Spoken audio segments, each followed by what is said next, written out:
আমি যেটা ব্যাখ্যা করলাম যে আমাদের বাংলাদেশ একটা সুবর্ণ সুযোগ, আমরা যে জাতি হিসেবে আমাদের যে অবস্থান, একটা চমৎকার অবস্থান। দুই পাশে দুই মহাশক্তি আমাদের, ভারত আর চীন।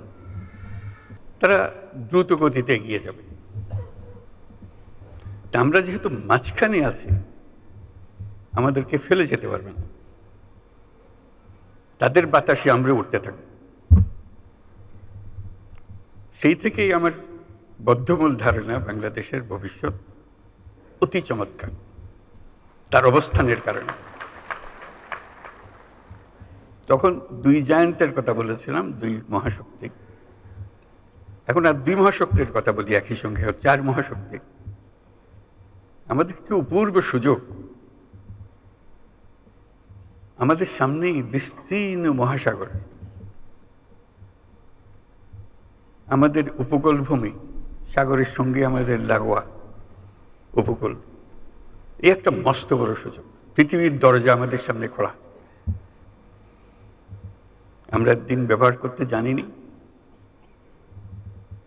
এখন যে মুহূর্তে এটার ব্যবহার শুরু করব, আমাদের অর্থনীতিকে লোহার দড়ি দিয়ে বেঁধে রাখতে পারবে না।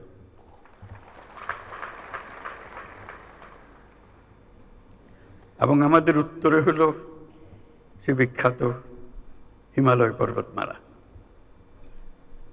যেখানে জমে আছে আমাদের যাবতীয় শক্তি, হাইড্রো পাওয়ার। কত শক্তি দরকার বাংলাদেশের, এখানে সব জমা আছে, হারিয়ে যাচ্ছে না, শুধু নেবার অপেক্ষায়। শুধু প্রতিবেশী দেশের সঙ্গে একটা সম্পর্ক করা, যাতে করে আমরা এই 40 মাইল বা যে দূরত্বটুকু দুই দেশের মধ্যে আছে, নেপাল আর বাংলাদেশের মধ্যে, ওটুকু অতিক্রম করা। আর কিচ্ছু না। ওরা এক পায়ে খাড়া, নেপাল বারে বারে বলছে আমাদের এটা নিয়ে যাও। আমরা এক পায়ে খাড়া নেবার জন্য মাঝখানে ওইটুকু পথ অতিক্রম করার সুযোগ আমাদের এখন দেওয়া হচ্ছে না। আশা করি তাদেরই কারণে, তাদের অর্থনৈতিক কারণে সেটা আমাদেরকে দেবে। এটা সবার মঙ্গলের জন্য, কারো একজনের উপকার একজনের অপকার এরকম কিছু না। যদি আমরা সেই পথটা খুলে পাই, এখন সামান্য কিছু পেয়েছি, ওটাও কিছুই না, বড় আকারে যদি পাই, বাংলাদেশকে আটকে রাখার কোনো ক্ষমতা কারো নাই। ক্যামেরায় ওয়াও, স্টাইল দেখাও, Xenon X21 পারলে ঠেকাও।